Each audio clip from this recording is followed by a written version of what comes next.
Thank you, Chairman. Attorney General Bondi, glad you finally made it here after hiding for 4 months from this committee.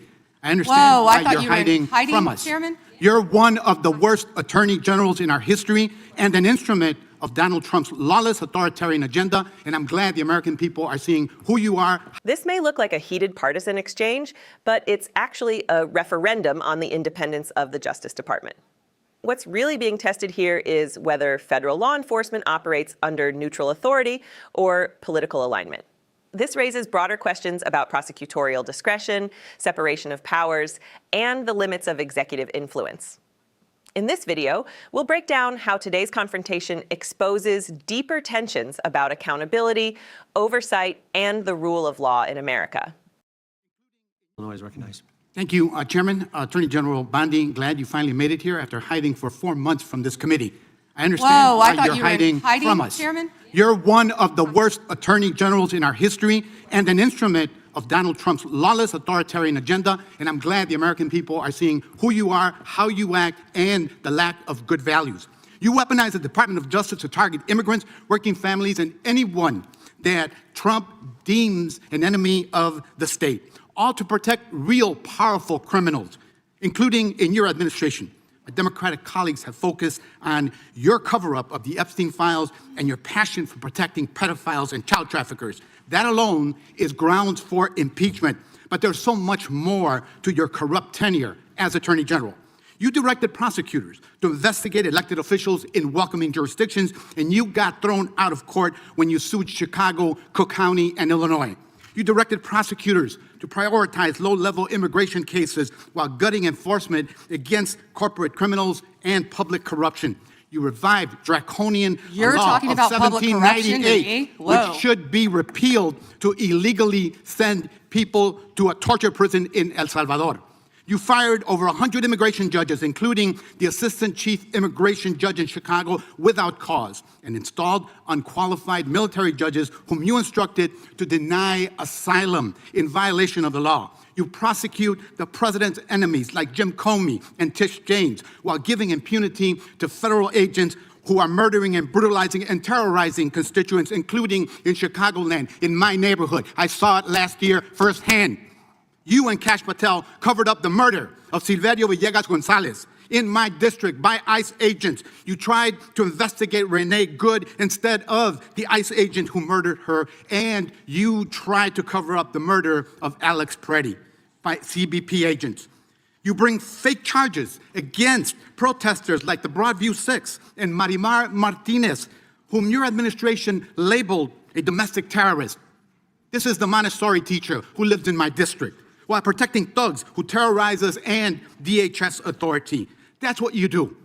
Protect and enable the criminals who are plundering our society and destroying what's left of democracy and the rule of law.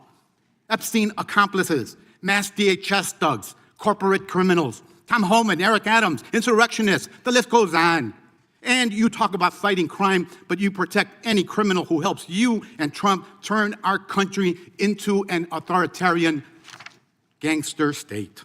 And after all this, nobody supports you. I'm not talking about Democrats. I'm talking about conservative judges who are condemning the rampant lawlessness at DOJ under your leadership. Your prosecutors are quitting in droves over being forced to prosecute low-level immigration cases, including in Chicagoland.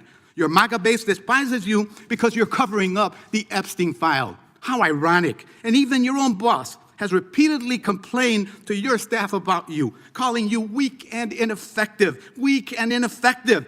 That's what Donald Trump thinks of you already. You will not win, however. Chicagoland rejects you. The American people reject you. Our communities have demonstrated our strength and resilience in the face of cruelty and cowardice. Democrats must impeach and remove lawless officials like you and Kristi Noem and impose accountability for every criminal action. But you can spare yourself more humiliation. Resign now and submit yourself to accountability by the American people. Mr. Chairman, before I yield back, I ask unanimous consent to submit for the record this Wall Street Journal article dated January 12, 2026, entitled, "Trump has complained about Pam Bondi repeatedly to aides." Thank you, and I yield back. Objection. Gentleman yields back. The gentleman from Texas is recognized. Thank you, Chairman. May I have 20 seconds, please? Yes, ma'am. Thank you. Let's hear the opposition research. Thank you. That's absolutely right, that they're not running for, he's not running for office again because, well, I don't know why you're not running for office again, but after the filing deadline, you publicly announced you would not run when your chief of staff, Patty Garcia, announced and took your seat. That's a state matter. That isn't a federal matter. You should investigate crimes. I believe You Democrats should, are you should about that as investigate well. Time belongs to the gentleman violations from of the law. Texas. The time belongs to the gentleman from Texas. And a little flexible. The moment hung heavy in the chamber. A congressman from Illinois stepped forward and unleashed a blistering condemnation of Attorney General Pam Bondi, accusing her of hiding from oversight, of weaponizing the Department of Justice, of shielding allies while targeting opponents. He invoked court battles in Chicago. He cited enforcement decisions. He described what he called a collapse of integrity at the highest levels of federal authority. His words were sharp, personal, relentless. And then, just as the tension reached its peak, Bondi responded.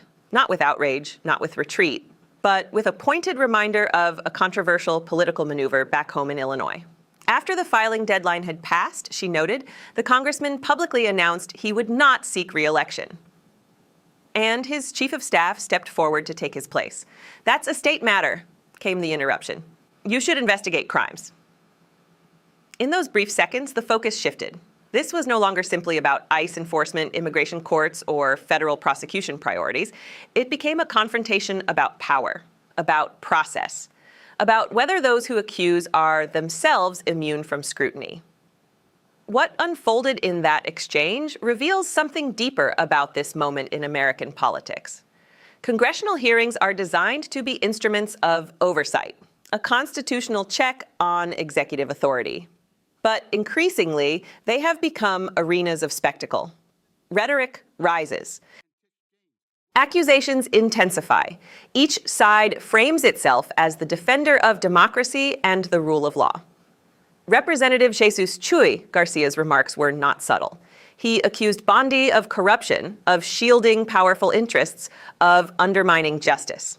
He cited lawsuits dismissed by courts. He referenced policy decisions involving immigration judges and enforcement strategy. He invoked headlines, including a Wall Street Journal article suggesting internal dissatisfaction within the administration. In his telling, the Attorney General represented a dangerous consolidation of executive power. But Bondi's counter was surgical. She did not attempt to rebut every charge. She did not dissect every allegation. Instead, she questioned the congressman's own conduct, suggesting that his decision to withdraw from re-election after the filing deadline, followed by his chief of staff's entry into the race, raised its own questions about political maneuvering. In that pivot lies the broader story, because American governance is not merely about policy outcomes. It is about trust in process, filing deadlines, judicial review, federal versus state authority, the rules that structure power transfers and enforce accountability. When Bondi said, that's a state matter, she was drawing a line between federal enforcement authority and state electoral decisions. When the interruption came, the time belongs to the gentleman from Texas, it underscored the fragile choreography of congressional order. Even the chairman's gavel cannot silence the deeper undercurrent. This is a country wrestling with competing visions of law itself. On one side, accusations that enforcement priorities are unjust, that prosecutions are selective, that communities feel targeted. On the other, claims that critics ignore their own vulnerabilities, that political actors weaponize outrage while evading scrutiny at home.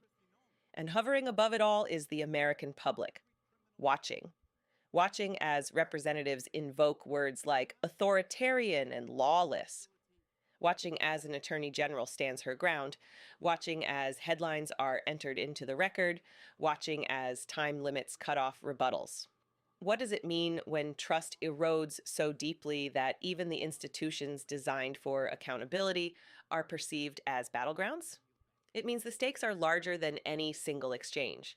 It means immigration enforcement debates are not only about border policy, but about the balance between compassion and sovereignty. It means investigations into public officials are not only about legality, but about perception. about whether justice appears even-handed. And it means that political survival itself has become part of the narrative. Bondi's reference to the filing deadline was more than a personal jab. It was a reminder that in politics, timing matters. Procedure matters. Transparency matters. If a federal official is accused of overreach, the accusation must be tested in court. If an elected representative alters the course of an election after deadlines have passed, that too invites scrutiny, at least in the court of public opinion. Neither chamber rhetoric nor social media clips can substitute for due process. This hearing, like so many before it, will be sliced into headlines. Brutal, explosive, calls out. The algorithms will amplify confrontation. Supporters on both sides will declare victory. But beyond the noise lies a quieter truth. Democracy is sustained not by volume, but by accountability applied evenly. It is sustained when allegations are examined through evidence, not applause, when federal power is checked by courts, when state processes are respected, when leaders, regardless of party, understand that authority is borrowed, not owned. In that tense exchange between Representative Garcia and Attorney General Bondi, America saw more than political theater. It saw a reflection of its own divisions, a nation debating the meaning of justice, a Congress struggling to reclaim public trust, an executive branch defending its prerogatives, and voters wondering who, in the end, will answer for the consequences of these choices. Because accountability does not belong to one side, it belongs to the people. The hearing adjourns, the gavel falls, the cameras cut, but the questions remain. What kind of enforcement reflects American values? What kind of leadership deserves public confidence? And who will ultimately decide? That decision does not rest in a committee room. It rests with you. Stay informed, stay engaged. And demand transparency from every corner of power. Subscribe to Liberty Report USA and support our work to expose the truth.